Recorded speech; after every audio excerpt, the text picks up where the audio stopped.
Today on Running to Him. Sometimes we speak rashly, and the people hearing our statements respond hastily. And this is a devotion for 9:14. Today we will read 1 Corinthians chapters 10 through 14 and concentrate on chapter 11, verses 17 through 19. 1 Chronicles 11, 17 through 19 says, David had a craving and said, "Oh, that someone would bring me water to drink from the well of Bethlehem, which is by the gate." So the three broke through the camp of the Philistines and drew water from the well of Bethlehem, which was by the gate, and took it and brought it to David. Nevertheless, David would not drink it, but poured it out to the Lord. And he said, "Far be it from me before my God that I should do this. Shall I drink the blood of these men who went at risk of their lives? For at the risk of their lives they brought it. Therefore he would not drink it." These things the three mighty men did. Now I remember something that happened to me when I first became director of admissions at Dallas Bible College.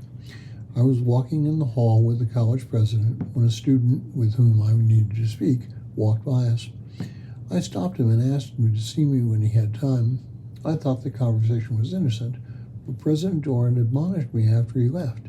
He said, "When you became the director of admissions, the students' view of you changed. You are now part of the administration, and therefore, if you would like to meet with someone, you need to tell them briefly why. This will calm them and assure them nothing is amiss." Since then, I can't remember when I have not followed his advice. David made a rash request. I believe he didn't expect his men to take that request to heart and risk their lives to fulfill it. He probably was thinking out loud. His response to their bringing the water to him was precisely correct. He was chagrined that someone would risk their lives for such a foolish request. Most of us will never be in a position to put people's lives in danger because of what we wish for, but we are in a place to affect people's lives through advice or actions. For example, when a cadet comes to me for advice, what I could say influenced them to choose the wrong path for their needs, and therefore I need to be very careful and weigh my words carefully.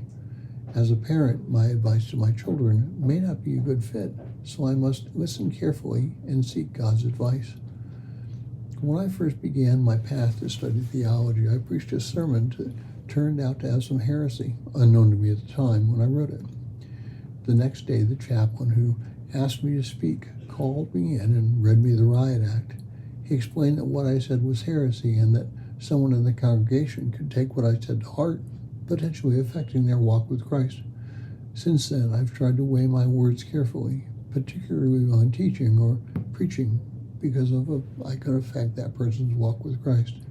We must be careful what we say and how we say it. Thank you for listening. We pray that today's devotion was meaningful to you. We would love to hear from you. You can use either Facebook or YouTube to like, subscribe, share, and tell others about us.